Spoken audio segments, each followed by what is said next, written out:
이혼 후 나는 곰팡내.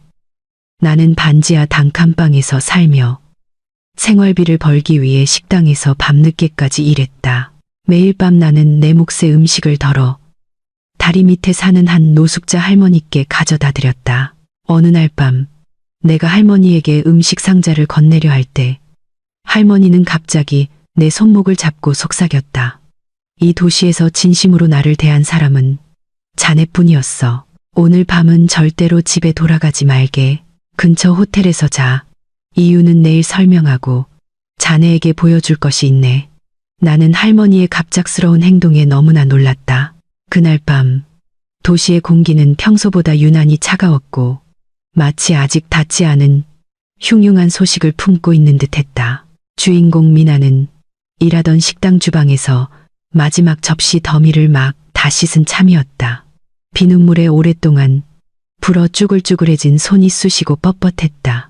지난 3개월 동안 그녀의 몸에서는 음식물 쓰레기와 기름 냄새가 떠나지 않았다. 성질 고약한 중년의 식당. 주인이 가게 문을 닫아야 하니 빨리 퇴근하라고 소리쳤다. 미나는 조용히 고개를 끄덕이고 너무 자주 빨아 색이 바랜 낡은 스카프를 고쳐 맨 뒤 주방 구석에서 검은 비닐봉지를 집어들었다. 그녀의 저녁 식사였다. 아직 먹을 만한 찬밥과 오늘 팔리지 않은 반찬이 담겨 있었다. 다른 사람에게는 음식물 쓰레기일지 몰라도 미나에게는 생명줄과도 같았다. 미나는 식당 뒷문으로 나서자 어둡고 질척이는 좁은 골목과 마주했다. 얇은 재킷을 여미며 사나운 밤바람을 막아보려 애썼다. 전 남편 태준과 이혼한 후 그녀의 인생은 180도 달라졌다. 한때는 차가운 대리석 바닥이 깔린 호화로운 저택에 살았지만 이제는 벽에 곰팡이가 슬고 비가 새는 반지하 단칸방에 잘 수 있다는 것만으로도 감사해야 했다. 그녀의 발소리가 골목의 정적을 깨며 규칙적으로 울렸다. 하수구에서 뛰어다니는 쥐소리가 그 발소리에 장단을 맞췄다. 미나는 곧장 집으로 가지 않았다. 지친 몸을 누이기 전 매일 밤 들르는 곳이 있었다. 그녀의 발길은 도시를 가로지르는 거대한 마포대교로 향했다. 화려한 가로등 불빛 뒤로 삶의 어두운 단면이 숨어 있는 곳. 그 다리 아래 견고한 콘크리트 기둥과 낡은 판지 더미 사이에서 사람들은 그를 박할머니라고 불렀다. 어디서 왔는지 가족은 누구인지 아무도 몰랐다. 박할머니는 그저 말없이 흐린 강물을 바라보며 생각에 잠겨있는 과묵한 노인으로만 알려져 있었다. 미나가 할머니를 처음 만난 것은 태준의 집에서 쫓겨났을 때였다. 당시 미나는 강가에 앉아 울고 있었고 박할머니는 아무 말 없이 마른 빵 절반을 건네주었다. 그날 이후 미나는 자신이 먹을 것이 있는 한 박할머니도 굶게 하지 않겠다고 스스로에게 다짐했다. 그렇게 잔인한 세상에서 버려지고 잊힌 두 영혼 사이에는 기이한 유대감이 형성되었다. 미나는 미끄러운 비탈길을 내려가 다리 밑으로 향했다. 웅크린 채 신문지 더미 위에 앉아 추위를 이기려 무릎을 껴안고 있는 깡마른 형체가 보였다. 미나는 씁쓸하게 웃었다. 그 모습을 볼 때마다 항상 가슴이 아팠다. 그녀는 발걸음을 재촉하며 할머니가 놀라지 않도록 부드러운 목소리로 인사를 건넸다. 박할머니가 고개를 돌렸다. 주름 가득한 얼굴은 지쳐 보였지만 눈빛만은 늘 기이할 정도로 평온했다. 미나는 조금의 망설임도 없이 할머니 옆에 앉았다. 퀴퀴하고 축축한 냄새가 진동했지만 그녀는 가져온 비닐봉지를 열었다. 식당에서 남은 따뜻한 밥과 제육볶음 냄새가 퍼지며 불쾌한 강물 냄새를 조금이나마 가려주었다. 미나는 기름종이 위에 음식을 두 몫으로 나누었다. 하나는 자신을 위해, 그리고 더 큰 몫은 박할머니를 위해. 식사를 하며 미나는 평소처럼 이야기를 시작했다. 이 세상에 기댈 곳 하나 없는 그녀에게 박할머니는 모든 하소연을 쏟아낼 수 있는 유일한 사람이었다. 부모님은 오래전에 돌아가셨고 친구들은 집착이 심한 태준과 결혼한 후 멀어졌다가 그녀가 가난해지자 완전히 자취를 감췄다.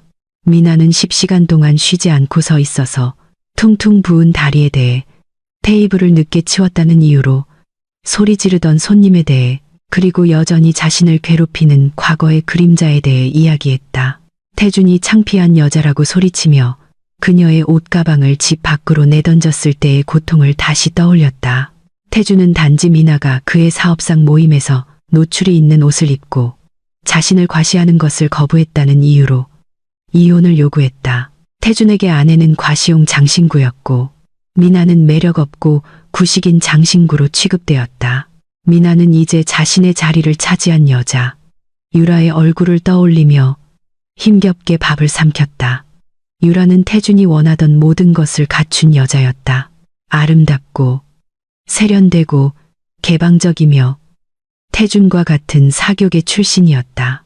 유라는 미나가 일하는 식당에 일부러 찾아와 새 명품 가방을 자랑하거나 경멸적인 눈빛으로 푼돈을 팁으로 던져주곤 했다. 미나는 떨리는 목소리로 박 할머니에게 이 모든 것을 털어놓았다. 불공평하다고 느꼈다. 5년의 결혼 생활 동안 순종적이고 헌신적인 아내가 되기 위해 노력했다. 진심으로 태준을 섬기고 그가 좋아하는 음식을 요리하고 집을 깔끔하게 유지했다. 그러나 이 모든 것은 세속적인 부와 허영심에 비하면 태준에게 아무 의미가 없었다. 미나는 단물이 다 빠진 후 버려진 쓰레기처럼 느껴졌다. 박 할머니는 귀를 기울여 들었다. 다리 위 가로등 불빛이 희미하게 비추는 미나의 얼굴을 뚫어지게 바라보았다. 보통 박 할머니는 고개를 끄덕이거나 나지막이 중얼거릴 뿐이었지만 오늘 밤 그녀의 눈빛은 달랐다. 억눌린 분노와 날카로운 무언가가 번뜩였다. 마치 미나의 입에서 나오는 모든 단어를 분석하는 듯했다. 자신의 슬픔에 너무 깊이 빠져있던 미나는 이를 눈치채지 못했다. 식사를 마친 미나는 기름종이 쓰레기를 다시 비닐봉지에 담았다. 다리에서 약 1km 떨어진 그녀의 반지하 방으로 빨리 돌아갈 생각이었다. 몸은 이미 쉬게 해달라고 비명을 지르고 있었고 내일도 새벽같이 일어나 일하러 갈 준비를 해야 했다. 미나는 자리에서 일어나 흙먼지가 묻은 긴 치마를 툭툭 털었다. 작별 인사를 하고 돌아서려 할 때 갑자기 박 할머니의 주름진 손이 놀라운 힘으로 그녀의 손목을 움켜잡았다. 미나는 깜짝 놀랐다. 고개를 돌려보니 박 할머니가 그녀 앞에 똑바로 서 있었다. 평소 구부정하던 자세는 온데간데 없고 꼿꼿하고 단단해 보였다. 늘 흐릿하던 눈빛은 이제 미나의 소름이 돋을 만큼 위엄있고 날카롭게 빛났다. 미나는 할머니가 아프거나 이상해졌다고 생각하며 혼란스럽고 조금 두려워졌다. 손을 빼려 했지만 그 소나귀는 너무나 강했다. 박 할머니가 미나의 얼굴에 자신의 얼굴을 가까이 댔다. 그리고 처음으로 미나는 쓰레기 냄새가 아닌 아주 옅지만 우아한 백합 향기가 할머니의 낡은 옷 뒤에서 풍겨 나오는 것을 맡았다. 박 할머니는 평소에 쉰 목소리와는 전혀 다른 분명하고 단호하며 차가운 목소리로 속삭였다. 그녀는 미나가 이 썩어빠진 도시에서 유일하게 양심을 가진 사람이라고 말했다. 그리고 이어진 말은 미나의 심장을 잠시 늦게 했다. 박 할머니는 오늘 밤 미나가 절대로 집으로 돌아가는 것을 금지했다. 그것은 제안이 아니라 절대적인 명령이었다. 미나는 쉬어야 하고 다른 곳으로 갈 돈이 없다고 반박하려 했다. 그러나 박 할머니는 그녀의 말을 재빨리 끊었다. 할머니는 찢어진 옷 속을 뒤져 반짝이는 금색 마그네틱 카드를 꺼냈다. 그것은 호텔 객실 키였다. 미나는 그 카드에 있는 로고를 알아보았다. 그들이 서 있는 다리 바로 옆에 우뚝 솟은 5성급 호텔의 로고였다. 미나는 믿을 수 없다는 표정으로 카드와 박 할머니의 얼굴을 번갈아 쳐다보았다. 어떻게 노숙자가 이 도시에서 가장 호화로운 호텔의 객실키를 가지고 있을 수 있단 말인가. 머릿속에 온갖 질문이 소용돌이쳤다. 할머니가 훔친 걸까? 이건 함정일까? 박 할머니는 마치 미나의 생각을 읽을 수 있다는 듯이 그 카드를 미나의 손바닥에 쥐어주고 그녀의 손가락을 오므리게 했다. 훔친 것이 아니며 지금 모든 것을 설명할 시간이 없다고 말했다. 박할머니는 미나가 만약 고집을 부려 집으로 돌아간다면 그녀의 목숨이 큰 위험에 처할 것이라고 단언했다. 그 말은 매우 진지했고 장난이 아니었다. 미나는 박할머니의 말투에서 진심과 함께 실질적인 위협을 느꼈다. 할머니에게서 갑자기 뿜어져 나오는 강한 리더십의 아우라에 미나는 자신이 작아지고 순종적으로 변하는 것을 느꼈다. 박할머니는 미나의 등을 다리 밑 출구 쪽 호텔 방향으로 부드럽게 밀었다. 미나가 멀어지기 전 박할머니는 그날 밤의 마지막 메시지를 전했다. 내일 아침 호텔 방에서 만나 모든 것을 설명하고 미나의 인생을 영원히 바꿀 무언가를 보여주겠다고 약속했다. 미나는 뻣뻣하게 고개를 끄덕이고 비틀거리며 발걸음을 옮겨 다리 밑을 떠났다. 어둠 속으로 다시 돌아가 앉아 마치 충직한 밤의 파수꾼처럼 미나가 떠나는 것을 지켜보는 박할머니를 뒤로 한 채 미나는 쿵쾅거리는 심장과 머릿속을 맴도는 수천 개의 물음표를 안고 지금까지 멀리서 바라보기만 했던 웅장한 건물로 향해 도로를 건넜다. 미나의 발걸음은 5성급 호텔 로비에 들어서는 순간 무겁게 느껴졌다. 얇은 슬리퍼가 반짝이는 대리석 바닥 위에서 작게 삐걱거리며 주변의 화려함과 서글픈 대조를 이루었다. 천장에는 거대한 크리스탈 샹들리에가 매달려 눈부신 황금빛을 뿜어냈다. 오가는 사람들은 값비싼 정장과 아름다운 드레스를 차려입고 취할 듯한 고급 향수 냄새를 풍겼다. 미나는 자신이 한없이 작고 더럽게 느껴졌다. 그녀의 낡은 재킷과 스카프는 원치 않는 시선을 끌었다. 몇몇 투숙객들은 마치 왕궁의 길 잃은 세균을 보듯 혐오스러운 눈길로 그녀를 쳐다보았다. 정문에 서 있던 경비원이 그녀를 쫓아내려는 듯 한 걸음 다가왔지만 미나가 오른손에 꽉 쥔 금색 카드를 보고는 걸음을 멈췄다. 미나는 고개를 숙인 채 우아한 검은 화강암으로 만들어진 프런트로 걸어갔다. 심장이 격렬하게 뛰었다. 박할머니가 준 카드가 가짜이거나 유효 기간이 지나서 망신을 당하고 끌려나갈까봐 두려웠다. 훈련된 미소를 띤 아름다운 여성 접수원이 의아한 눈빛으로 그녀를 맞았다. 미나는 아무 말도 하지 못하고 그저 금색 액세스 카드를 데스크 위에 올려놓았다. 접수원의 반응은 미나의 예상을 완전히 벗어났다. 카드를 보자마자 그녀의 눈이 놀라움으로 커졌다. 그리고 그녀의 태도는 즉시 극도로 공손하게 심지어 약간 떨리기까지 하며 변했다. 그녀는 마치 미나가 변장한 여왕이라도 되는 듯 깊이 고개를 숙였다. 신분증이나 보증금을 요구하는 일반적인 절차 없이 접수원은 즉시 매니저를 호출했고 매니저는 미나를 VIP 전용 엘리베이터로 안내했다. 유리 벽으로 된 엘리베이터 안에서 미나는 자신의 모습을 비춰보았다. 칙칙한 얼굴, 눈 밑에 검은 다크서클, 앙상한 몸. 그녀는 속으로 자문했다. 박할머니는 대체 어떤 힘을 가졌기에 이 카드 한 장으로 나를 왕처럼 대우하게 만들 수 있을까? 그녀를 안내한 매니저는 별말 없이 정중하게 미소 지으며 미나를 최상층의 호화로운 스위트룸으로 안내했다. 문이 열리자 미나는 입을 다물지 못했다. 그 방은 그녀가 살던 반지하 전체보다도 컸다. 부드러운 가죽 소파가 있는 거실, 새하얀 실크 시트가 깔린 거대한 침대, 그리고 높은 곳에서 도시 전체의 야경을 선사하는 거대한 통유리창이 있었다. 미나는 호화로운 정적 속에 홀로 남겨졌다. 거친 손으로 값비싼 가구를 더럽힐까 두려워 아무것도 만지지 못했다. 마침내 피로가 두려움을 이겼다. 미나는 재킷을 벗고 수도꼭지가 금으로 도금된 욕실 세면대에서 세수를 했다. 얼굴에 닿는 따뜻한 물이 상쾌하게 느껴졌다. 그녀는 가방에 항상 가지고 다니던 낡은 손수건을 꺼내 기도할 자리를 마련했다.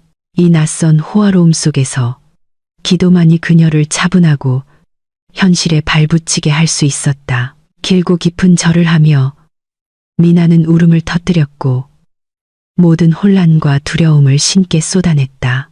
그녀는 오늘 밤 자신에게 닥친 기이한 사건에 대해 보호와 인도를 간절히 빌었다. 기도를 마친 미나는 침대 가장자리에 앉아 커튼이 쳐지지 않은 큰 창문 너머를 바라보았다. 그곳에서는 도시의 아름다운 불빛이 반짝였다. 그러나 그녀의 시선은 다리 건너편의 한 어두운 지점에 고정되었다. 그녀의 반지하 방이 있는 빈민가였다. 침대 옆 디지털 시계는 새벽 2시를 가리키고 있었다. 막 눈을 감으려던 순간 갑자기 멀리서 사이렌 소리가 울려 퍼졌다. 소리는 점점 더 가까워지고 많아졌다. 미나는 침대에서 일어나 유리창으로 다가갔다. 멀리서 그녀가 살던 빈민가 위치에서 붉은 화염이 하늘 높이 치솟는 것을 보고 심장이 솟는 듯했다. 불길은 마치 광란의 춤을 추는 듯 나무와 합판으로 만들어진 반영구적인 건물들을 순식간에 집어삼켰다. 미나는 차가운 유리창에 손바닥을 댔다. 그녀의 눈은 공포로 커졌다. 그녀는 불이 난 지점을 알아보았다. 그녀가 살던 반지하가 있던 줄이었다.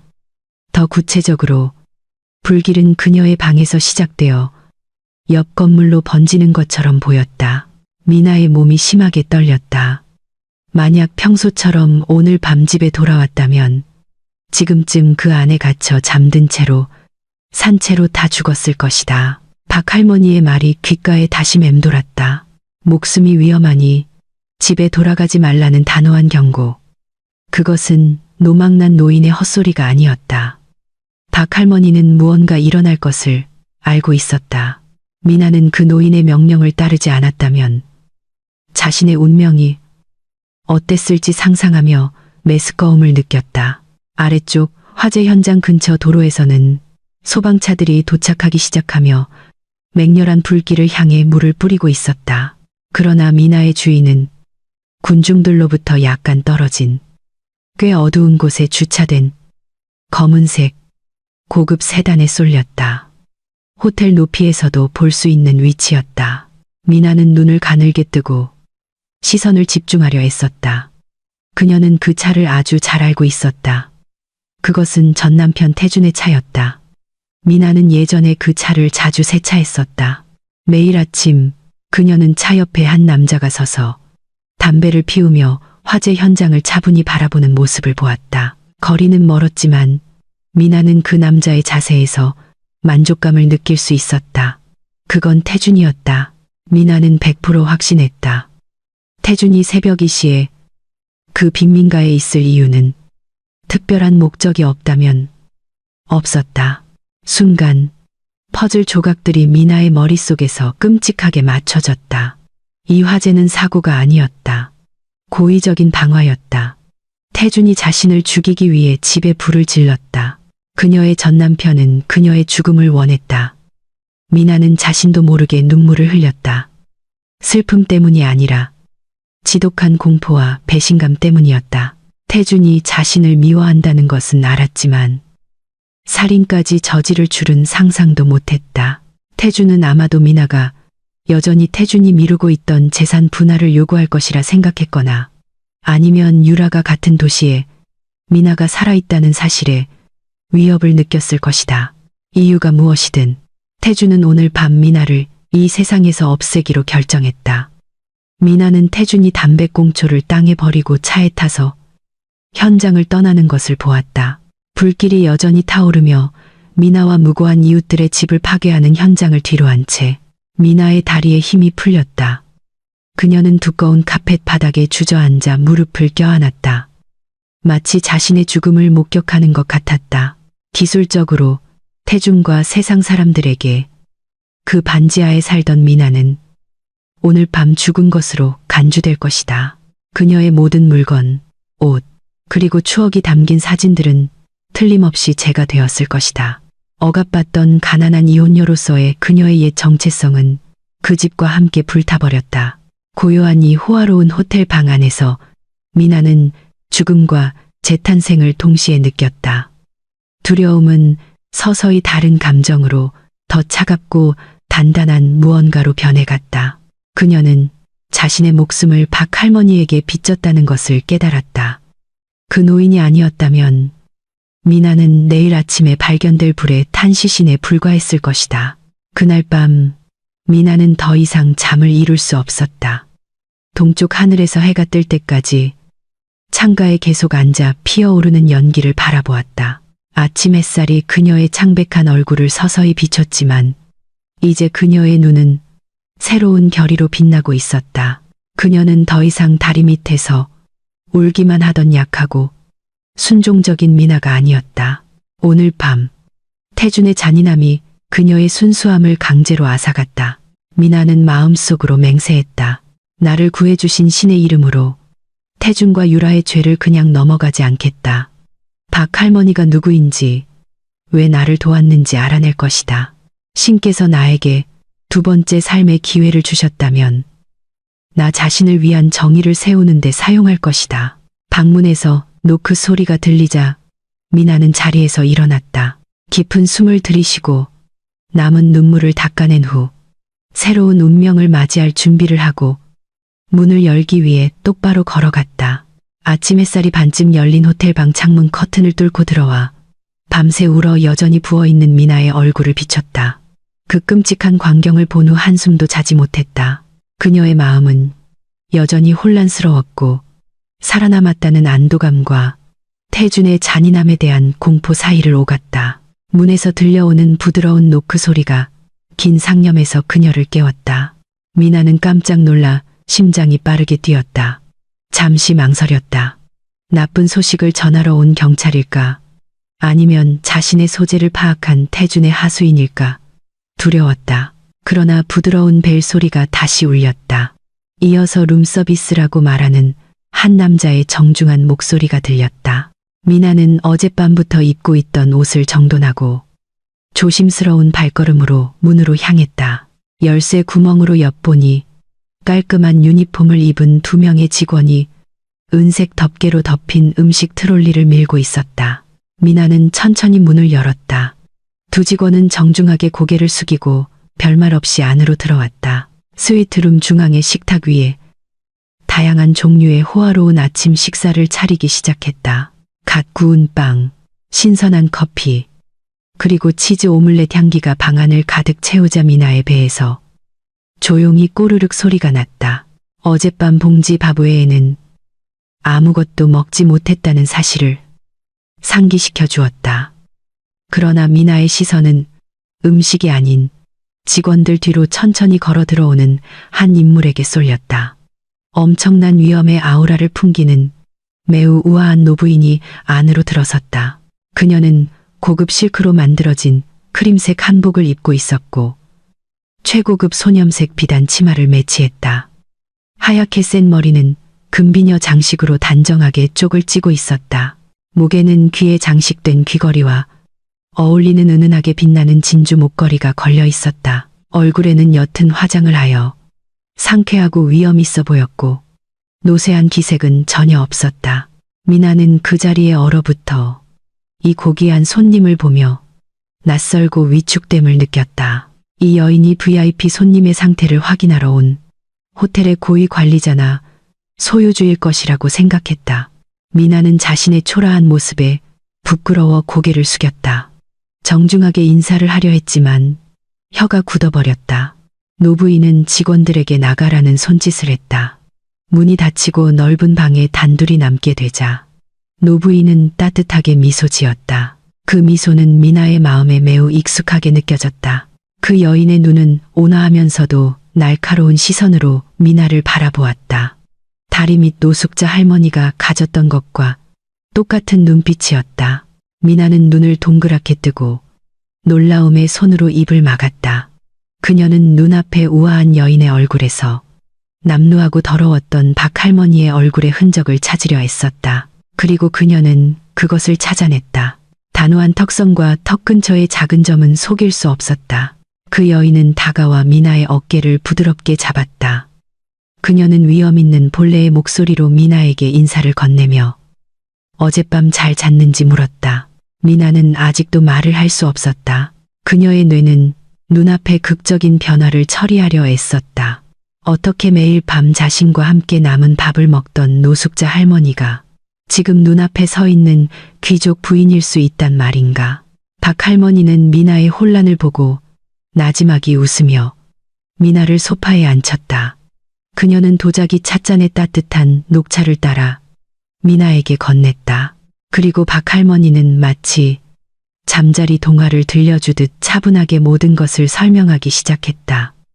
그녀가 들려주는 이야기는 충격적인 현실이었다.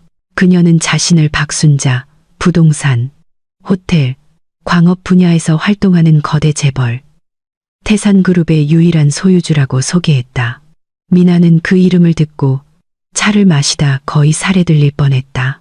태산그룹은 재계의 전설이었고 국가 경제의 기둥 중 하나로 뉴스에서 자주 언급되는 회사였다.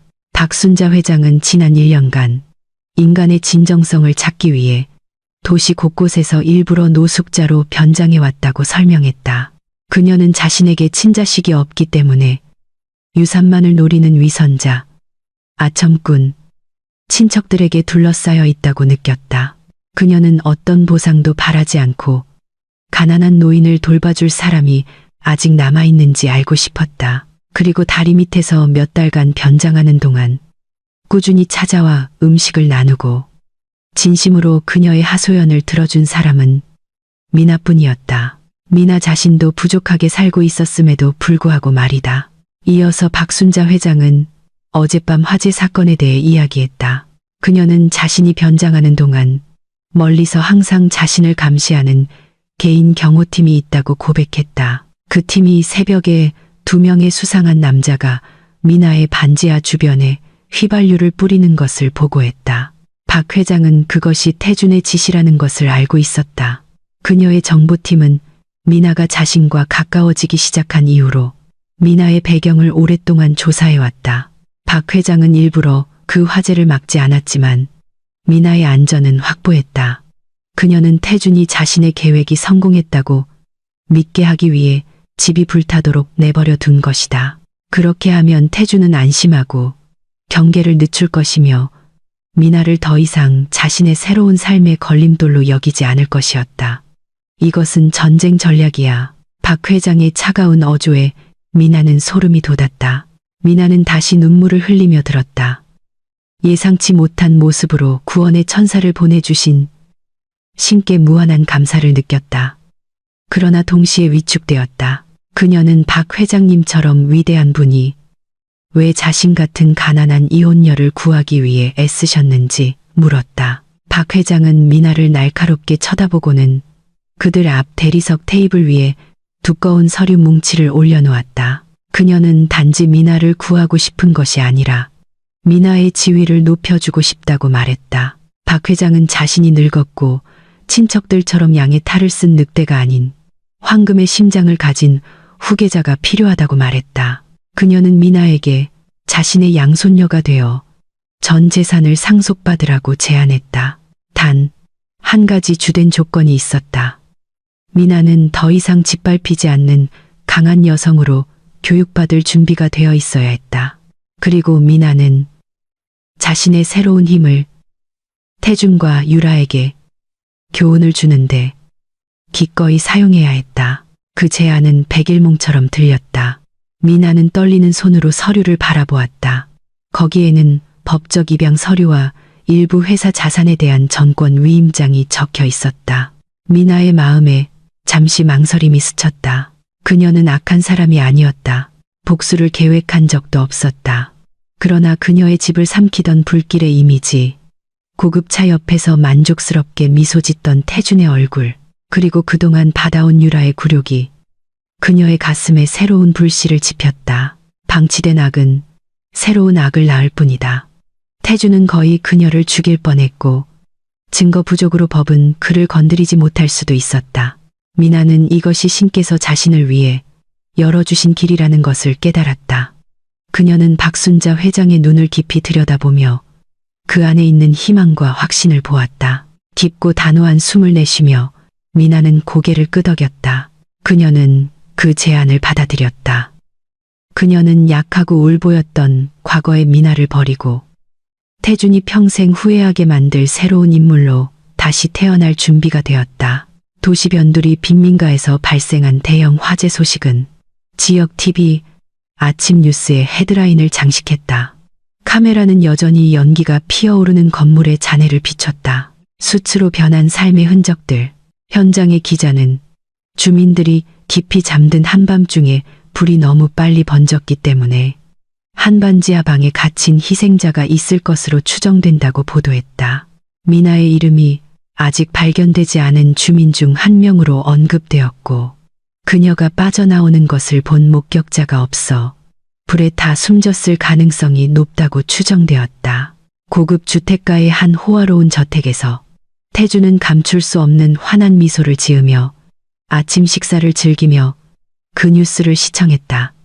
그는 어깨에 무거운 짐이 벗겨진 것 같았다. 더 이상 자신의 이미지를 망칠 수 있는 가난한 전처는 없었다. 불안정한 회사의 유동성을 위협하던 재산 분할 요구도 더 이상 없었다. 옆에 앉은 유라는 손톱에 빨간 매니큐어를 바르며 냉소적으로 웃었다. 마침내 그 쓰레기가 불타 없어져서 더 이상 자신들의 삶을 방해하지 않을 것이라고 말했다. 태준과 유라가 거짓된 승리를 축하하는 동안 태산그룹 소유의 펜트하우스의 한 밀실에서 미나는 같은 뉴스를 방송하는 거대한 TV 화면을 응시하고 있었다. 그녀는 자신의 낡은 사진, 결혼식 후에 찍은 빛바랜 사진이 화면에 사망 추정이라는 자막과 함께 나오는 것을 보았다. 미나의 감정은 복잡했다. 자신의 죽음을 보는 것에 슬픔을 느꼈다. 마치 과거의 미나가 정말로 죽은 것 같았다. 그러나 다른 한편으로는 자유로움을 느꼈다. 희생자로서의 그녀의 옛 정체성은 불길에 삼켜져 사라졌다. 이제 그녀는 다시 쓰일 준비가 된 백지였다. 박순자 회장은 리모컨으로 TV를 끄고 미나를 진지하게 바라보았다. 그녀는 이 순간부터 미나가 과거를 잊어야 한다고 말했다. 박 회장은 그녀의 새로운 공개적 신원을 위해 새로운 이름을 주었다. 해외에서 막 돌아온 박순자 회장의 먼 조카이자 미스터리한 투자가 루나 이사. 그날부터 변화가 시작되었다. 박 회장은 말뿐인 사람이 아니었다. 그녀는 최고의 전문가 팀을 펜트하우스로 불렀다. 메이크업 아티스트, 유명 패션 디자이너, 인성 코치, 그리고 시니어 비즈니스 컨설턴트까지 있었다. 설거지 같은 허드렛 일에 익숙했던 미나는 이제 정신적으로 매우 빡빡하고 고된 훈련 일정을 소화해야 했다. 그녀의 신체는 집중적인 관리를 받았다. 햇볕과 세제로 인해 거칠고 칙칙해진 피부는 매일 세계 최고 수준의 스파 트리트먼트를 받기 시작했다. 야윈 얼굴은 적절한 영양 공급 덕분에 살이 오르고 빛나기 시작했다. 치아와 미소도 교정되었다. 그러나 신체적 변화는 이 변화의 작은 부분에 불과했다. 미나에게 가장 큰 도전은 사고방식과 자세를 바꾸는 것이었다. 그녀는 등을 곧게 펴고 고개를 든 채 걷는 법을 배웠다. 모든 걸음마다 자신감을 뿜어내도록 우아하게 앉는 법, 포도주스가 담긴 와인잔을 잡는 법, 그리고 복잡한 파인다이닝 예절을 배웠다. 그녀의 인성 코치는 매우 엄격했고 미나가 고개를 숙이거나 작고 망설이는 목소리로 말할 때마다 자주 꾸짖었다. 부자들은 고개를 숙이지 않습니다. 이사님, 코치가 단호하게 말했다. 그들은 상대방의 눈을 쳐다봅니다. 자신들이 통제권을 쥐고 있다는 것을 알기 때문이죠. 미나는 발에 물집이 잡힐 때까지 수백 번 걷기 연습을 반복했지만 불평하지 않았다. 피곤하고 포기하고 싶을 때마다 그녀의 집을 태우던 불길의 이미지가 다시 나타나 다시 일어설 힘을 주었다. 그녀의 스타일도 바뀌었다. 더 이상 낡은 즉석 스카프는 없었다. 패션 디자이너는 실크와 명품 파시미나를 사용하여 터번 스타일이나 목선과 다이아몬드 귀걸이를 돋보이게 하는 다른 세련된 스타일로 감싼 현대적이고 우아한 스타일을 디자인했다. 그러면서도 여전히 품위 있고 고급스럽게 몸을 가렸다. 신체 관리 틈틈이 미나는 비즈니스 수업에 몰두했다. 박순자 회장 자신이 그녀의 주된 멘토였다. 매일 밤 그들은 서재에 앉아 태준의 회사 재무 보고서를 분석했다. 미나는 대차대조표를 읽고 현금 흐름을 이해하고 인수 전략을 배우는 법을 배웠다. 처음에는 숫자들을 보고 머리가 아팠지만 서서히 이해하기 시작했다. 그녀는 태준의 회사가 사실상 파산 직전이라는 것을 알게 되었다. 유라의 낭비적인 생활 방식과 태준의 부주의한 사업 결정 때문에 태준은 은행과 여러 공급업체에 막대한 빚을 지고 있었다. 태준의 회사는 겉으로만 성공적으로 보였을 뿐 속은 썩어 있었다. 박 회장은 태준이 가라앉는 배를 구하기 위해 대규모 투자자를 찾고 있다고 설명했다. 이것이 그들이 파고들 틈이었다.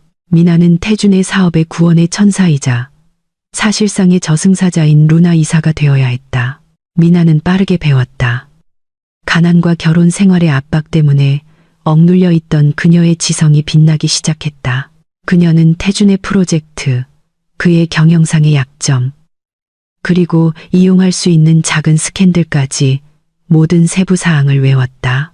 미나는 직설적이고 날카로우며 전략적인 비즈니스 언어로 말하는 법을 배웠다.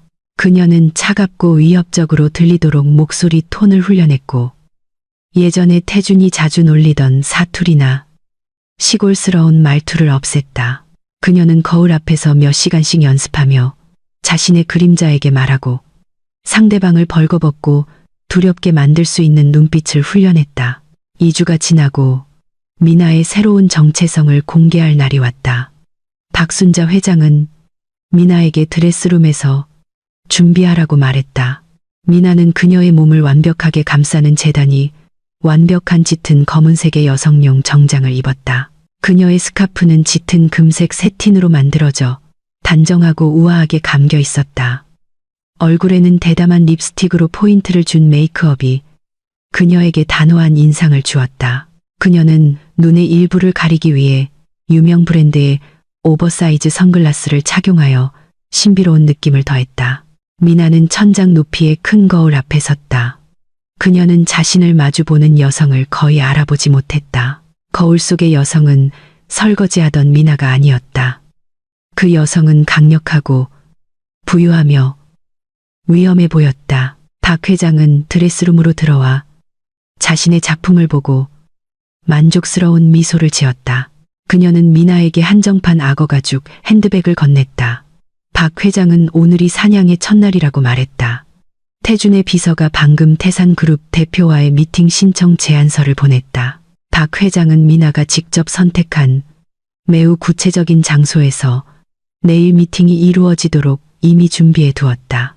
미나는 가방을 들고 다시 한번 자신의 모습을 바라본 후 옅은 미소를 지었다. 그 미소는 예전 미나의 달콤한 미소가 아니라 차갑고 계산적인 루나 이사의 미소였다. 그녀는 준비되었다. 그녀는 태준 앞에 설 준비가 되었다. 버려진 아내로서가 아니라 전 남편의 운명을 손끝에 쥔 여성으로서. 여왕의 변신은 완벽했고 아름다운 복수극이 곧 시작될 것이었다. 차가운 저녁바람이 공원 묘지 부지를 휘몰아치며 묘비들 사이에 흩어진 마른 잎들을 날렸다. 짙은 회색 하늘은 곧 폭우가 쏟아질 것을 예고했다. 태준은 입구 근처에서 초조하게 서 있었다. 그는 반짝이는 값비싼 손목시계를 연신 흘긋거렸다. 이렇게 이상한 장소에서 비즈니스 미팅을 잡은 비서를 속으로 저주하며 나지막이 투덜거렸다. 반짝이던 그의 가죽 구두는 이제 흙탕물에 더러워져 그를 더욱 짜증나게 했다. 그러나 그에게는 다른 선택지가 없었다. 회사는 벼랑 끝에 몰려 있었고 빚은 쌓여만 갔으며 그는 가능한 한 빨리 신선한 자금이 필요했다. 루나 이사라는 이름으로 알려진 태산그룹의 미스터리한 투자자는 그의 마지막 희망이었다. 그녀는 매우 괴짜이며 만나기 어렵다는 소문이 돌았다. 그래서 루나 이사가 묘지에서 만나자고 해도 태준은 약속된 수천억 원의 자금을 위해 그녀의 요구를 따라야 했다. 길고 검은 리무진 한 대가 천천히 묘지 안으로 들어서며 마지막 안식처의 고요함을 깼다. 차는 태준 앞에서 정확히 10m 떨어진 곳에 멈췄다. 유니폼을 입은 운전사가 내려 재빨리 뒷좌석 문을 열었다. 태준의 심장이 격렬하게 뛰었다. 그는 서둘러 정장을 매만지고 최고의 미소를 지었다. 고객을 속일 때 늘 사용하던 가식적인 미소였다. 차 안에서 검은색 하이힐을 신은 한 쌍의 긴 다리가 나왔다. 그 여성의 모습은 이내 똑바로 서서 위압적인 우아함의 아우라를 뿜어냈다. 그녀는 몸에 완벽하게 맞는 짙은 검은색 롱드레스를 입고 있었고 매우 비싸 보이는 두꺼운 코트를 걸치고 있었다. 머리는 현대적인 터번 스타일의 검은 스카프로 덮여 있었고 얼굴의 절반은 큰 검은 선글라스로 가려져 있었다. 그 여성, 루나 이사는 천천히 그러나 단호한 발걸음으로 다가왔다. 그녀는 곧장 태준에게 가지 않고 아직 새 흙더미인 한 무덤 앞에서 잠시 멈췄다. 이름 없는 묘비도 없는 그 흙더미는 신원미상의 화재 희생자들을 위한 집단 무덤이었다. 태준은 침을 삼켰고 소름이 돋는 것을 느꼈다. 그는 그 무덤이 누구의 것인지 또는 적어도 누가 그곳에 묻혔다고 생각하는지 잘 알고 있었다. 그곳은 빈민가, 화재 희생자들의 시신이 사회복지과에 의해 집단으로 매장된 장소였고 그의 전처 미나도 포함되어 있었다. 태준은 운명에 의해 조롱당하는 것 같았다. 왜 이 투자자는 정확히 미나의 무덤 앞에 멈춰 선 것일까? 차가운 땀이 태준의 등줄기를 타고 흘러내렸다. 저녁 공기는 매우 차가웠음에도 불구하고 루나 이사는 마침내 몸을 돌려 태준을 마주했다. 그녀가 다가오자 고급스럽고 신비로운 백합 향수가 그녀의 몸에서 풍겨나와 주변에 젖은 흙냄새를 압도했다. 태준은 잠시 숨이 막히는 것을 느꼈다. 그 향기는 과거의 희미한 무언가를 떠올리게 했다. 그러나 이 여성에게서 풍기는 사치스러움이 그의 기억을 흐릿하게 만들었다. 검은 선글라스 뒤에서 미나는 한때 진심으로 사랑하고 섬겼던 남자를 날카롭게 바라보았다. 그녀는 태준의 눈에서 두려움과 탐욕이 뒤섞여 있는 것을 보았다.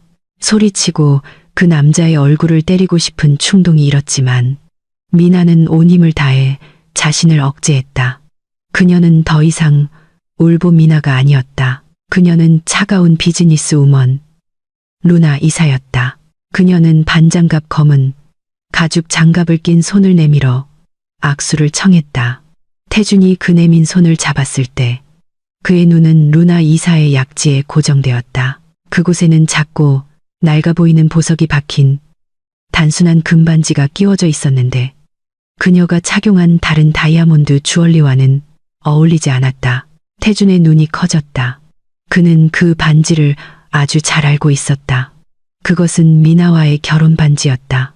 그들이 아무것도 없었을 때 샀던 값싼 반지. 그가 그녀를 쫓아낼 때 미나에게 억지로 빼게 하고 쓰레기통에 던져버렸던 반지. 어떻게 그 반지가 이 억만장자 여성의 손가락에 있을 수 있단 말인가? 태준은 말을 더듬었다. 그의 얼굴은 창백해졌다. 그는 떨리는 손가락으로 반지를 가리켰다. 그의 목소리는 목구멍에서 막혔다. 미나는 태준의 반응을 알아챘다. 그녀는 의미심장하지만 읽기 어려운 미소를 지었다. 아무렇지 않게 그녀는 손가락에서 반지를 돌렸다. 마치 평범한 액세서리인 것처럼. 미나는 평탄하고 차가운 톤으로 물었다. 자신의 외모에 무슨 문제라도 있느냐고. 그녀가 훈련한 목소리는 더 낮고 위엄있게 들렸다. 미나의 부드럽고 가년은 목소리와는 달랐다. 태준은 자신을 추스르려 애썼고 어색하게 헛기침을 하며 그 반지가 이미 세상을 떠난 누군가를 생각나게 한다고 말했다. 미나는 작게 웃었다. 건조하고 감정 없는 웃음이었다. 그녀는 그 반지를 낡은 골동품 가게에서 발견했고 독특한 모양과 슬픈 역사를 지닌 가치가 마음에 들어 샀다고 대답했다. 그 대답에 태준은 침묵했고 이상한 생각을 했던 자신이 어리석게 느껴졌다. 물론이지. 태준은 생각했다. 가난하고 이미 재가 된 미나가 재벌로 다시 살아날 리가 없었다. 이것은 그저 끔찍한 우연일 뿐이었다. 비즈니스 대화는 이슬비가 내리기 시작하는 가운데 시작되었다. 미나는 태준이 쓸데없는 말을 길게 늘어놓게 두지 않았다. 그녀는 즉시 문제의 핵심으로 들어갔다. 그녀는 태준의 회사가 다음 주 만기인 부채를 갚기 위해 500억 원이 필요하다는 것을 알고 있었다. 태주는 루나 이사가 재무 보고서에서 숨기려 했던 정확한 숫자를 알고 있다는 것에 충격을 받았다. 미나는 태산그룹이 태준이 필요한 금액의 2배인 1,000억 원을 투자할 의향이 있으며 조건은 태준이 개인 자산을 담보로 독점 투자 계약에 서명해야 한다고 말했다. 그 제안은 목마른 태준에게 사막의 오아시스처럼 매우 유혹적이었다. 위험에 대해 길게 생각하지 않고 태준은 즉시 동의했다. 탐욕이 그의 이성을 가렸다. 그는 방금 사자굴로 들어가는데 동의했다는 것을 깨닫지 못했다. 루나 이사는 미팅을 짧게 끝냈다. 그녀는 가슴속에서 치솟는 혐오감 때문에 태준 근처에 오래 있고 싶지 않았다. 그녀는 개인 비서의 명함을 태준에게 건네고 계약서 서명을 위해 내일 아침 태산그룹 본사로 오라고 지시했다. 호화로운 차에 다시 타기 전 미나는 그 붉은 흙더미를 다시 한번 흘긋 보았다. 마음속으로 그녀는 옛 미나에게 작별을 고했다. 오늘부터 약한 미나는 정말로 죽어 그곳에 묻혔다. 남은 것은 태준의 인생을 서서히 파괴할 준비가 된 루나 이사뿐이었다. 차는 떠났고 태준은 점점 어두워지는 묘지에 홀로 남겨졌다. 그는 곧 자신의 계좌로 들어올 1,000억 원을 상상하며 어리석게 미소 지었다. 그것이 자신의 사업의 장례식 비용이라는 것을 깨닫지 못한 채 다음 날 태준은 자신감 넘치는 걸음으로 태산그룹의 마천루에 들어섰다. 그는 최고의 정장을 입었고 머리는 깔끔하게 빗었으며 초조함을 감추기 위해 비싼 향수를 과도하게 뿌렸다. 그 건물은 그가 오랫동안 갈망해온 권력과 부의 상징이었다. 대리석 바닥, 유리벽, 그리고 수십억 원 가치의 추상화들이 중앙 로비를 장식했다. 태주는 자신이 이곳에 엘리트 계층의 일원이 될 자격이 있다고 느꼈다. 아름다운 접수원의 안내를 받아 최상층의 회의실로 향했다. 그곳에는 태산그룹의 변호사팀과 루나 이사가 이미 기다리고 있었다. 회의실은 차갑게 느껴졌다. 에어컨 때문만이 아니라 의도적으로 조성된 긴장감 있는 분위기 때문이었다. 루나 이사는 긴 테이블의 끝에 앉아 도시의 전경을 보여주는 큰 유리창을 등지고 있었다. 그녀는 여전히 선글라스를 끼고 있어 신비롭고 거리감 있는 인상을 더했다. 그녀 앞에는 꽤 두꺼운 계약 서류 뭉치가 놓여 있었다. 미나는 별말 없이 태준이 들어왔을 때 짧게 고개를 끄덕였다. 그녀는 변호사가 대화를 주도하게 했다. 딱딱한 얼굴의 나이든 변호사는 단조롭지만 빠른 목소리로 계약서의 조항들을 설명했다. 이미 돈을 흥청망청 쓸 생각과 빚을 갚을 생각에 가득 찬 태주는 자세한 설명에 별로 귀를 기울이지 않았다. 그는 단지 자신에게 유리한 점들만 들었다. 1,000억 원의 자금 투입, 태산그룹의 비즈니스 네트워크 접근권, 그리고 해외 확장 기회. 서류가 그의 앞에 놓였을 때 태주는 제공된 금펜을 집었다. 그의 손은 흥분으로 약간 떨렸다. 변호사는 태준에게 담보 및 연체 벌금에 관한 조항을 읽어보라고 상기시켰다. 그러나 태준은 오만하게도 대충 훑어볼 뿐이었다. 그는 이만한 돈으로 회사가 곧 회생할 것이라고 확신했다. 그래서 채무 불이행에 대해 걱정할 필요가 없었다. 그는 마지막 페이지에 다른 글자보다 약간 작은 글씨로 인쇄된 작은 조항 하나를 보지 못했다. 그 조항은 다음과 같았다. 만약 제2 당사자 태준가 자금 지급일로부터 정확히 1개월 이내에 첫 번째 할부금을 납부하지 못할 경우 주거용 주택, 차량, 토지를 포함한 등록된 모든 회사, 자산 및 개인 자산의 소유권은 재판 절차 없이 자동으로 제1 당사자 태산그룹에게 이전된다. 이것은 미나와 박 회장이 매우 세심하게 준비한 치명적인 함정이었다. 환한 미소와 함께 태주는 인감 위에 서명했다. 펜이 긁히는 소리는 미나의 귀에 매우 크게 들렸다. 마치 사형수가 직접 내린 사형 선고의 소리처럼. 미나는 잠시 숨을 참았다가 천천히 내쉬었다. 물고기가 미끼를 물었다. 태주는 유라와 함께 살고 있는 호화로운 집을 포함하여 그의 전 인생을 저당 잡혔다. 그 집은 한때 그가 미나와 땀과 눈물로 지었던 집이었다. 미나가 강제로 쫓겨났던 바로 그 집. 이제 그 집은 기술적으로 미나의 손아귀에 들어왔다. 서명이 끝난 후 미나는 일어나 태준과 짧게 악수했다. 그녀의 손은 얼음처럼 차가웠다. 그녀는 평탄한 어조로 축하한다고 말했다. 태준은 이를 프로페셔널리즘으로 해석했다. 사실 그것은 지옥에 온 것을 환영한다는 인사였다. 태준이 계약 문제로 바쁜 동안 유라는 그녀의 세속적인 천국에 있었다. 수도에서 가장 호화로운 쇼핑몰에서 유라는 쇼핑백을 든 가게 직원들에게 둘러싸여 유명인처럼 걸었다. 태준이 큰 투자를 받을 것이라는 소식을 듣고 유라는 즉시 이성을 잃었다. 그녀는 수억 원짜리 명품 가방, 한정판 하이힐, 그리고 다이아몬드 주얼리를 샀다. 유라는 자신이 세상의 여왕이라고 느꼈다. 그녀는 가게 직원들에게 무례하게 굴었고 서비스가 느리거나 맞는 사이즈가 없으면 그들을 꾸짖었다. 그녀는 자신의 모든 신용카드 사용 내역이 감시되고 있다는 것을 몰랐다. 유라의 신용카드는 사실 이미 한도를 초과했지만 태준은 곧 들어올 투자 계약을 담보로 은행의 한도를 일시적으로 상향 조정해달라고 요청했다. 자신의 사무실에서 미나는 태블릿을 통해 유라의 쇼핑 거래에 대한 실시간 보고를 받았다. 그녀는 유라가 몇 시간 만에 쓴 엄청난 액수의 숫자들을 보았다. 미나는 냉소적으로 웃었다. 이것은 그녀의 계획의 일부였다. 박 회장은 태산그룹의 금융요원들이 유라가 빚을 진 부티크와 보석 가게에 접근하도록 조치했다. 미나는 유라의 개인 부채 청구서를 비밀리에 사들였다. 어둠의 비즈니스 세계에서 빚은 가장 치명적인 통제 수단이다.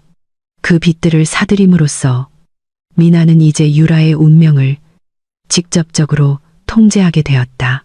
만약 유라가 갚지 못하면 미나는 그녀의 물건을 압류하거나 심지어 형사 고소할 권리가 있었다. 함정에 빠지고 있다는 것을 모르는 유라는 즐겁게 쇼핑을 계속했다. 그녀는 심지어 사교계 친구들에게 전화를 걸어 남편의 사업 성공을 축하하기 위해 오늘 밤 파티를 하자고 초대했다. 유라는 자신들의 회사가 사실상 저당 잡힌 상태라는 사실을 뒤집어 마치 큰 회사를 인수한 것처럼 자랑했다. 미나는 옅은 연민을 느끼며 멀리서 유라의 어리석음을 지켜보았다. 그 여자는 정말 뇌가 없고 세속적인 욕망만 가득했다. 예전에 미나는 유라의 아름다움과 부에 종종 위축되었지만 이제 미나는 유라가 그저 텅 빈 플라스틱 인형에 불과하다는 것을 깨달았다. 아무 가치도 없었다.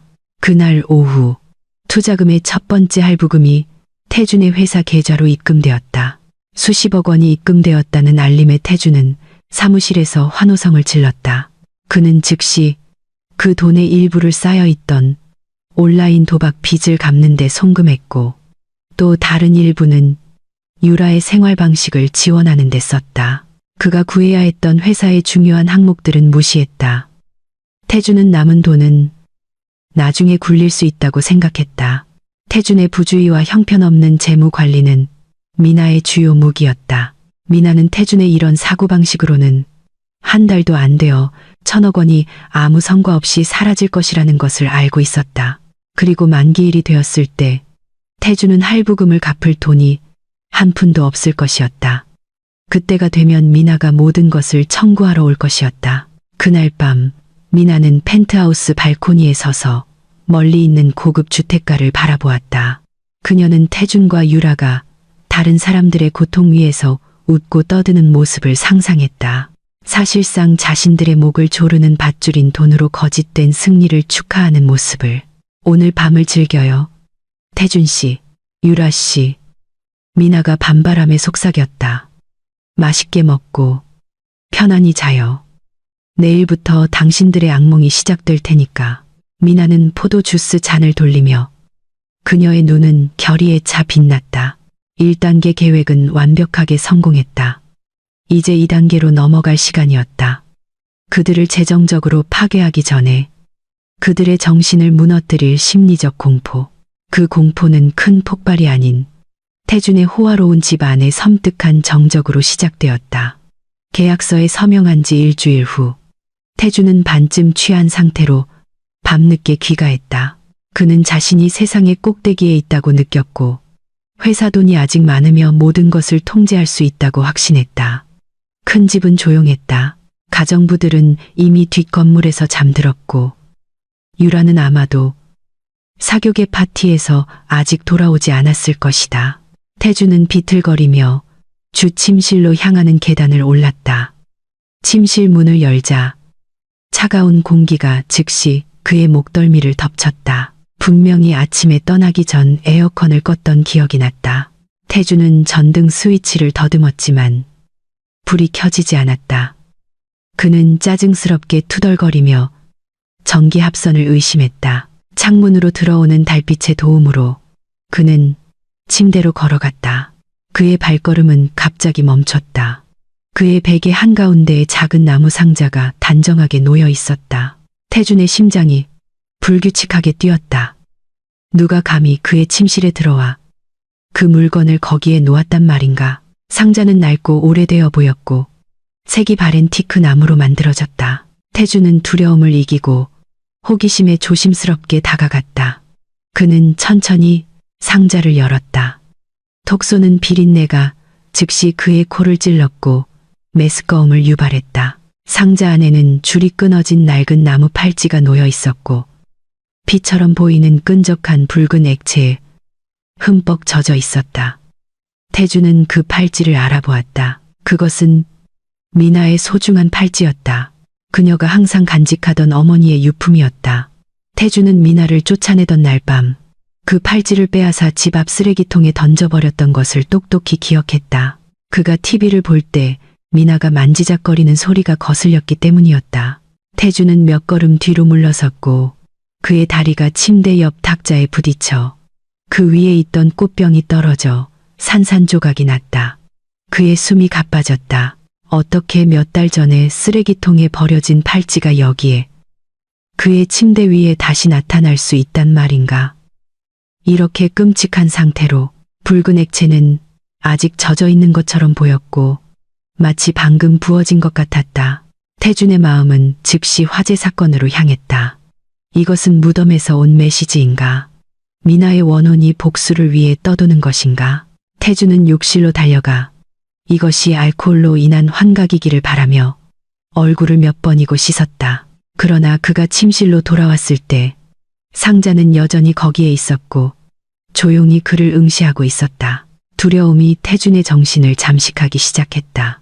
그는 침실의 모든 어두운 구석에서 보이지 않는 수천 개의 눈에 감시당하는 느낌을 받았다. 다음 날 공포는 더욱 심해졌다. 태준이 사무실로 차를 몰고 가는 동안 그의 최첨단 자동차 오디오 시스템이 갑자기 저절로 켜졌다. 노래가 아닌 잡음이 섞였지만 분명한 녹음된 목소리가 흘러나왔다. 흐느끼는 여자의 목소리였다. 그것은 미나의 목소리였다. 오빠, 나 쫓아내지 마요. 무서워요. 그 문장이 고장난 테이프처럼 반복되었다. 태준은 공황 상태에 빠져 그것을 끄기 위해 대시보드의 모든 버튼을 눌렀다. 그러나 목소리는 점점 더 커져 마치 미나가 뒷좌석에 앉아 있는 것처럼 차 안을 가득 채웠다. 태준은 그 목소리에게 조용히 하라고 히스테리하게 소리쳤다. 그의 차는 휘청거리며 고속도로 중앙분리대를 거의 들이받을 뻔했다. 태준이 갓길에 급브레이크를 밟았을 때 목소리는 갑자기 멈췄고 울음소리보다 더 무서운 정적을 남겼다. 사무실에서 태준은 엉망이 되었다. 그는 일에 집중할 수 없었다. 전화가 울릴 때마다 깜짝 놀랐다. 사무실 문이 열릴 때마다 그는 불에 탄 얼굴에 미나가 거기에 서 있을 것이라고 생각했다. 직원들은 상사의 이상한 행동을 보며 수군거리기 시작했다. 태준은 자주 혼잣말을 하고 이유 없이 화를 내며 얼굴은 항상 창백하고 식은땀을 흘렸다. 루나 이사의 투자금으로 회생하기 시작해야 했던 사업은 오히려 더욱 방치되었다. 태준의 결정은 비이성적이 되었다. 그는 비서가 미나의 향기와 비슷한 백합 향수를 썼다는 이유만으로 그녀를 해고했다. 그는 편집증에 걸려 주변의 모든 사람들이 자신을 무너뜨리려 공모하고 있다고 의심했다. 남편의 급격한 변화를 본 유라는 오히려 짜증나고 창피해했다. 그녀는 태준이 약하고 술을 너무 많이 마신다고 생각했다. 태준이 피 묻은 팔찌와 녹음된 목소리에 대해 이야기하려 했을 때 유라는 비웃었다. 유라는 태준이 불필요한 죄책감 때문에 환각을 보고 있다고 비난했다. 그 여자는 죽었어, 오빠. 제가 됐다고. 그렇게 겁쟁이처럼 굴지 마. 유라가 어느 날 밤 태준이 두려워서 침실에서 자기를 거부했을 때 소리쳤다. 유라는 그 모든 공포가 박 회장의 작전팀에 의해 매우 현실적이고 치밀하게 계획되었다는 것을 몰랐다. 박 회장의 부하들이 집에 잠입하고 최첨단 기술로 태준의 자동차 시스템을 해킹했다. 미나는 호화로운 아파트의 모니터 화면을 통해 태준의 정신적 붕괴를 지켜보았다. 한때 그렇게 오만했던 태준이 이제 구석에 몰린 쥐처럼 두려움에 떨고 있는 것을 보는 것은 미나의 마음에 약간의 만족감을 주었다. 그러나 이것은 시작에 불과했다.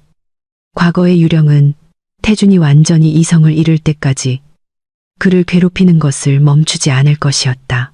태준이 자신이 만들어낸 유령과 싸우는데 바쁜 동안 유라는 다른 폭풍에 직면했다. 그녀의 통제 불능의 사치스러운 생활 방식이 결과를 낳기 시작했다. 태준이 준 현금은 아직 한 번도 사용하지 않은 명품들을 사는데 흔적도 없이 사라졌다. 유라는 단골 부티크에서 빚을 지며 CEO의 아내라는 지위에 의존해 무모하게 신용카드를 다시 긁었다. 그러나 그녀는 루나 이사가 쳐놓은 거미줄이 이미 그녀의 목을 조이기 시작했다는 것을 깨닫지 못했다.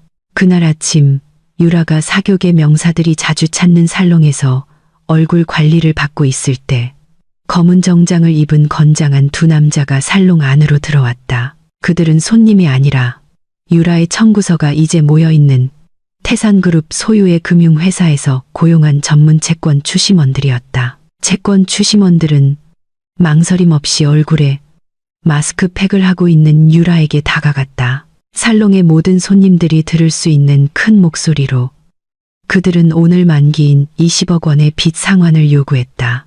유라는 충격에 뛰어올랐다. 그녀는 창피함에 분노했다.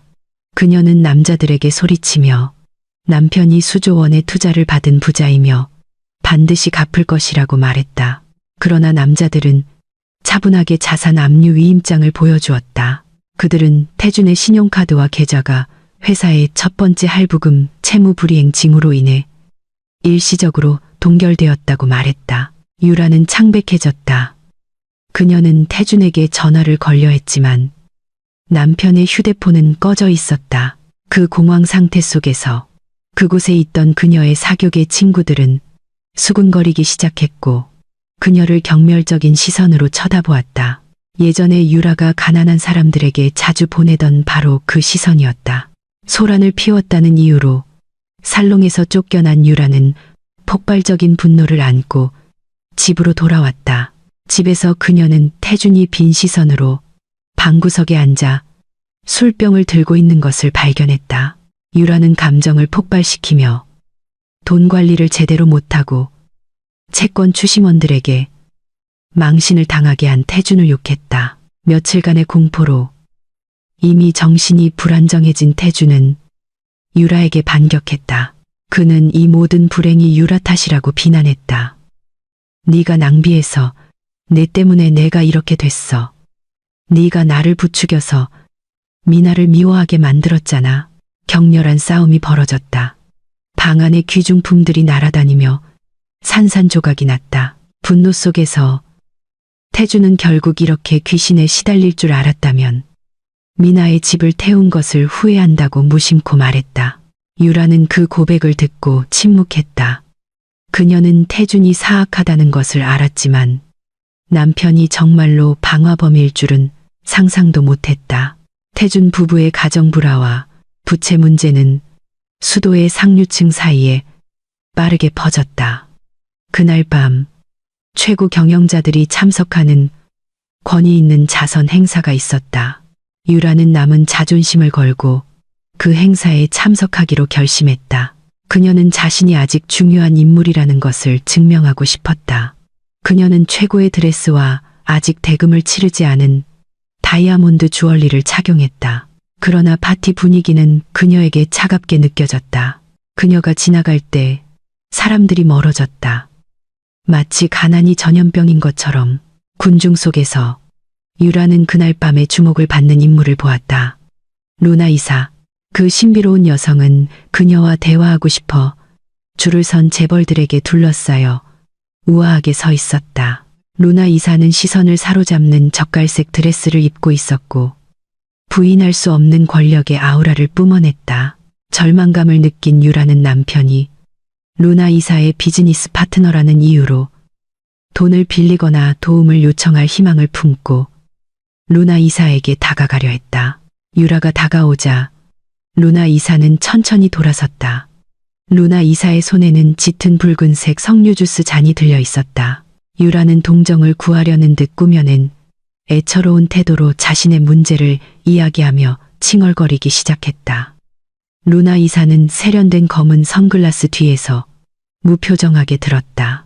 유라가 말을 마치자 루나 이사는 옅은 미소를 지었다. 그 미소는 유라의 피를 얼어붙게 만들었다. 안타깝군요, 유라 씨. 저는 돌려막기 하는 사람과는 사업하지 않습니다. 루나 이사가 차가운 목소리로 말했다. 갑자기 여러 명의 행사 경호원들이 다가왔다. 유라가 착용하고 있던 주얼리를 빚진 부티크가 미납 상품 횡령 혐의로 유라를 신고한 것이었다. 수백 명의 하객들 앞에서 경찰은 유라가 착용한 다이아몬드 목걸이와 팔찌를 압수했다. 유라는 경찰이 그녀의 팔을 잡자 히스테리하게 비명을 지르며 몸부림쳤다. 그녀는 철저히 망신을 당했고 그녀의 모든 거짓된 사치로부터 발가 벗겨졌다. 유라가 루나 이사를 지나 끌려갈 때 루나 이사는 한 걸음 앞으로 다가가 잠시 선글라스를 내리고 유라의 눈동자를 똑바로 쳐다보았다. 유라는 그 눈을 알아보았다. 예전에 미나가 태준의 사무실에 도시락을 배달하러 왔을 때 그녀가 경멸하던 흐릿하지만 날카로운 눈. 루나 이사는 유라의 귀에 입술을 가까이 대고 조용하지만 매우 분명하게 속삭였다. 예전에 넌 내가 힘들 때 내 남편을 빼앗고 나를 쓰레기라고 불렀지. 이제 진짜 쓰레기가 되는 걸 즐겨봐. 유라의 몸이 뻣뻣하게 굳었다. 그녀의 눈은 튀어나올 것처럼 커졌다. 그녀는 그 목소리를 알아보았다. 미나, 너 살아있었어. 유라가 히스테리하게 소리쳤다. 그러나 아무도 그녀를 믿지 않았다. 모두들 유라가 빚의 압박 때문에 미쳤다고 생각했다. 유라는 건물 밖으로 끌려가면서 계속 미나의 이름을 외쳤다. 반면 루나 이사는 다시 선글라스를 쓰고 차분하게 석류 주스를 마시며 아무 일도 없었다는 듯이 하객들과 다시 대화를 나누었다. 그날 밤 유라는 가난해졌을 뿐만 아니라 받아들일 수 없는 진실 때문에 이성마저 잃었다. 심판의 날이 마침내 찾아왔다. 태양이 하늘 꼭대기에서 도시를 뜨겁게 달구던 바로 그 순간 투자금이 지급된 지 정확히 1개월 후 태산그룹에 대한 태준의 첫 번째 할부금 상환 만기일이 도래했다. 태준은 이제 유리관처럼 느껴지는 사무실의 큰 의자에 앉아 있었다. 그의 책상 위 전화기는 끊임없이 울려댔다. 그의 왕국의 붕괴를 알리는 시끄러운 소리. 태준은 감히 받지 못했다. 누가 전화했는지 알고 있었다. 태산그룹의 법무팀이었다. 태준의 회사 계좌는 텅 비어 있었다. 그가 자랑하던 1,000억 원은 흔적도 없이 사라졌다. 생활 방식, 도박, 그리고 공황 상태에서 내린 어리석은 사업 결정에 모두 소진되었다. 태준은 노트북으로 개인 계좌에 접속하려 했다. 그러나 모니터 화면에는 접근 동결이라는 붉은 글씨만 나타났다. 갑자기 태준의 사무실 문이 밖에서 강제로 열렸다. 태산그룹 로고가 새겨진 보안 유니폼을 입은 한 무리의 남자들이 예고 없이 들어왔다. 그들 뒤로는 압류 서류 뭉치를 든 법무팀이 따랐다. 태주는 이미 무너진 위험의 마지막 조각이라도 지키려는 듯 자리에서 일어났다. 그는 이곳이 자신의 사무실이라며 그들을 쫓아내려 소리쳤다. 그러나 법무팀장은 태준의 책상 위에 종이 한 장을 차분하게 올려놓았다. 그것은 소유권 이전 증서였다. 태준이 꼼꼼히 읽지 않고 서명한 계약서에 따라 첫 할부금 미납은 태준이 모든 회사 자산과 개인 자산을 투자자에게 자발적으로 양도한다는 것을 의미했다. 바로 이 순간 이 건물, 그가 앉아있던 의자, 심지어 아래에 주차된 차까지 더 이상 그의 것이 아니었다. 태주는 자신의 궁전 안에서 노숙자가 되었다. 태주는 동정심과 만족감이 뒤섞인 시선으로 지켜보는 모든 직원들 앞에서 보안 요원들에 의해 건물 밖으로 끌려나갔다. 태주는 자신이 태산그룹의 소유주를 안다며 몸부림치고 소리쳤다. 그는 박 회장의 이름을 외쳤다. 그는 그 노부인에게 직접 간청하면 용서해 줄 것이라고 확신했다. 주머니에 남은 잔돈으로 태주는 무모하게 택시를 타고 태산그룹 본사로 향했다. 그의 마음은 혼란스러웠다. 이 모든 것이 오해일 것이라고 느꼈다. 웅장한 마천루에 도착하자 태주는 셔츠가 삐져나오고 넥타이가 삐뚤어진 지저분한 모습으로 프런트로 달려갔다. 이상하게도 접수원들은 그를 막지 않았다. 그들은 마치 그의 도착을 기다렸다는 듯이 즉시 태준을 최상층 CEO의 주 회의실로 안내했다. 태준은 숨을 헐떡이며 넓고 조용한 회의실로 들어섰다. 방은 어두웠고 긴 테이블 끝에 있는 큰 의자를 비추는 스포트라이트만이 켜져 있었다. 의자는 문을 등지고 있어 태준은 높은 등받이만 볼 수 있었다. 태준은 즉시 차가운 바닥에 무릎을 꿇었다. 눈물이 쏟아졌다. 그는 의자에 앉은 인물이 박 회장이라고 생각하며 용서를 구걸하기 시작했다. 그는 재산을 압류당하지 않고 감옥에 가지 않는다면 노예가 되어서라도 무엇이든 하겠다고 약속했다. 그는 흐느끼며 자신의 운명이 얼마나 불행한지, 어떻게 상황에 속았는지 이야기했다. 자신의 잘못은 조금도 깨닫지 못한 채 의자 뒤에서 작은 웃음소리가 들렸다. 늙고 쉰 웃음이 아니라 상쾌하지만 날카로운 젊은 여성의 웃음이었다. CEO 의자가 천천히 태준을 향해 돌아섰다. 태준은 고개를 들었고 그 순간 숨이 목구멍에서 막혔다. 그의 눈은 소켓에서 튀어나올 것처럼 튀어나왔다. 거기에 앉아있는 인물은 노부인이 아니었다. 매우 아름다운 젊은 여성이었다. 얼굴을 감싸는 빛나는 금색 실크 스카프를 두르고 있었다. 이번에는 선글라스가 그녀의 얼굴을 가리지 않았다. 태주는 그 얼굴의 모든 부분을 알고 있었다. 코, 입술, 눈, 한때 그가 키스했던 얼굴, 한때 그가 소리쳤던 얼굴, 불에 타 재가 되었다고 생각했던 얼굴. 안녕하세요, 태준 씨. 당신이 버린 재수 없는 아내, 아직 기억하나요? 그 여인이 부드럽지만 치명적인 목소리로 인사했다. 미나는 우아하게 앉아 마치 유령을 본 듯 바닥에 얼어붙은 태준을 내려다보았다.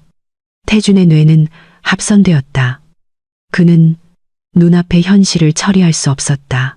미나는 살아있었다. 미나는 루나 이사였다. 미나는 그동안 그의 인생을 통제해온 사람이었다. 모든 퍼즐이 즉시 풀렸다. 유령의 공포, 피 묻은 팔찌, 계약의 함정, 모든 것이 한때 그가 약하고 어리석다고 여겼던 여자가 꾸민 시나리오였다. 태주는 일어서려 했지만 다리가 심하게 떨렸다. 그는 떨리는 손으로 미나를 가리켰다. 그의 입은 소리 없이 벌어졌다. 미나는 의자에서 일어나 천천히 태준에게 다가갔다. 그녀의 하이힐 소리가 조용한 방 안에서 울려 퍼졌다. 그녀의 모든 걸음은 태준에게 죽음의 시계 소리 같았다. 미나는 여전히 무릎 꿇고 있는 태준 앞에 우뚝 섰다. 그녀는 전 남편을 조금의 사랑도 남지 않은 차가운 시선으로 내려다보았다. 미나는 복수하는 것이 아니라고 말했다. 그녀는 단지 태준이 준 것을 돌려주는 것뿐이라고 했다.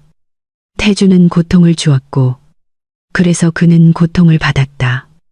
그는 가난을 주었고, 그래서 그는 가난을 받았다. 태준은 죽이려 했고, 그래서 그는 죽을 준비가 되어 있어야 했다. 법적으로 미나는 태준에게 계임이 끝났다고 알렸다. 태준의 자산은 이제 공식적으로 태산그룹의 후원 아래 미나의 소유가 되었다. 집, 차, 토지, 모든 것. 태준은 이제 입고 있는 옷 외에는 이 세상에 아무것도 가진 것이 없었다. 절망과 분노에 휩싸인 태준은 갑자기 앞으로 달려들어 미나의 목을 조르려 했다. 그러나 그의 손이 미나의 스카프 끝에 닿기도 전에 방의 그림자에 숨어있던 두 명의 개인 경호원이 즉시 태준을 덮쳐 바닥에 내동댕이 쳤다. 태준의 얼굴이 카펫에 짓눌렸다. 그는 고통에 신음했다. 미나는 조금도 움직이지 않았다. 그녀는 그저 평탄하게 바라볼 뿐이었다. 그녀는 회의 테이블의 인터콤 버튼을 누르고 다음 손님을 들여보냈다. 방문이 활짝 열리고 수갑을 든 제복 차림의 경찰관 몇 명이 들어왔다. 미나는 몸부림치는 태준에게 옅은 미소를 지었다. 남은 인생은 감옥에서 즐기세요, 오빠. 아내를 산채로 태워 죽이려 한 사람에게는 합당한 대가예요. 태준은 미나의 홍보팀이 이미 초대한 수십 명의 기자들 앞에서 수갑이 채워진 채 태산그룹 건물 밖으로 끌려나갔다. 카메라 플래시가 태준의 눈을 멀게 했고 그의 몰락의 순간을 기록하여 전국에 방송되었다. 경찰서에서 태준은 더 이상 발뺌할 수 없었다. 미나는 박 회장의 경호팀에 숨겨진 카메라가 촬영한 CCTV 녹화 영상을 증거로 제출했다.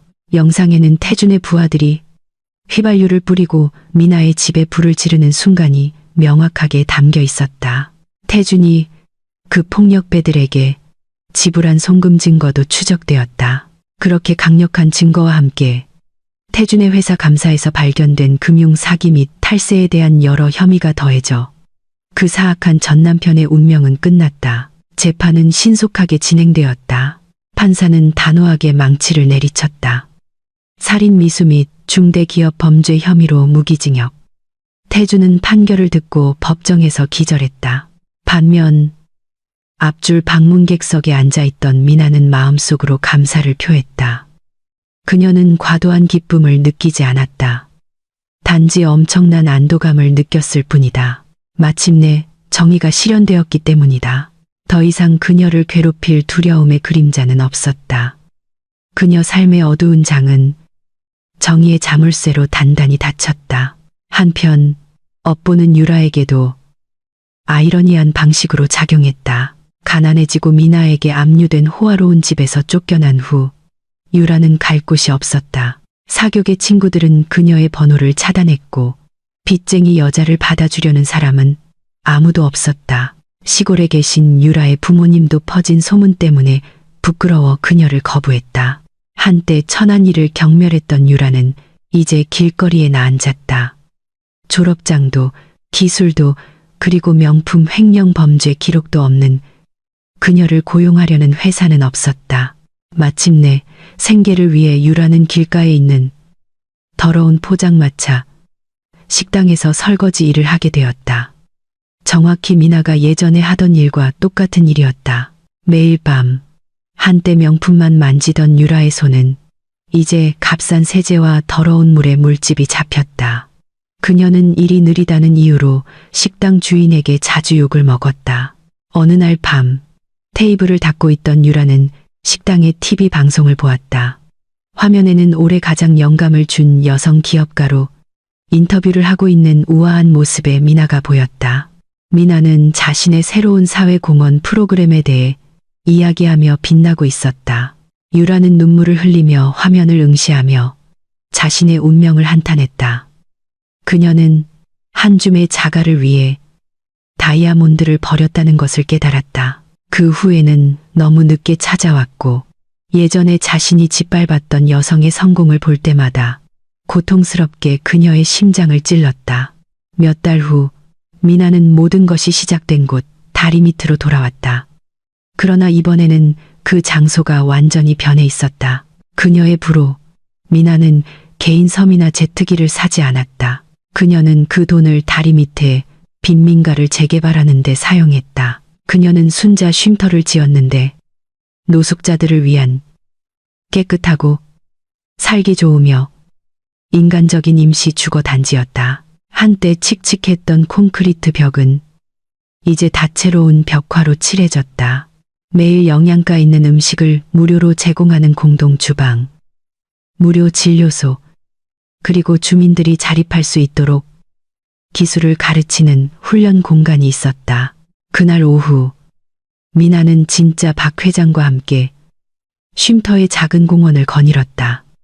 노부인은 자신의 양손녀를 보며 자랑스럽게 미소 지었다. 미나는 권력을 가진 후 괴물이 되지 않았다. 오히려 그녀는 약자들의 보호자가 되었다.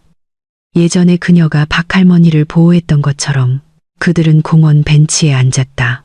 이제는 읽는 법을 배우며 자유롭게 웃을 수 있는 거리의 아이들을 보며 미나는 마음이 가득 차는 것을 느꼈다. 그녀는 이혼, 가난, 그리고 살인 미수까지 겪었던 힘든 시련이 그녀가 지금 이 자리에 서서 다른 사람들을 돕는 신의 손길이 되도록 신께서 자신을 단련시킨 방법이라는 것을 깨달았다. 그녀의 복수는 끝났지만 그녀의 선행은 이제 막 시작되었다. 이야기는 가슴 아프면서도 만족스러운 대조적인 장면으로 끝난다. 좁고 축축한 감방 안에서 태주는 방구석에 웅크리고 앉아 있다. 머리는 삭발되었고 얼굴은 야위고 칙칙하다. 그의 손에는 딱딱한 밥과 상한 반찬이 담긴 플라스틱 접시가 들려있다. 정확히 미나가 생존을 위해 자주 먹던 남은 음식과 같았다. 태주는 멍한 시선으로 그 음식을 바라보았다. 감옥 복도에서 작은 TV가 순자 쉼터 개소식 뉴스를 방송하고 있었다. 태주는 관리들과 자신을 사랑하는 사람들에게 둘러싸여 행복하게 미소 짓는 미나의 얼굴을 화면에서 보았다. 태주는 상한 밥을 입에 넣으려 했다. 그러나 목구멍이 흐느낌으로 막혔다. 그는 끝없는 후회로 가슴이 답답해져 가슴을 치며 울부짖었다. 그의 울음소리는 감옥 복도에 울려 퍼졌지만 아무도 신경 쓰지 않았다. 밖에서는 이제 아름다워진 다리 밑에서 해가 금빛으로 지고 있었다. 밝은 미래를 향해 단호하게 걸어가는 미나를 비추며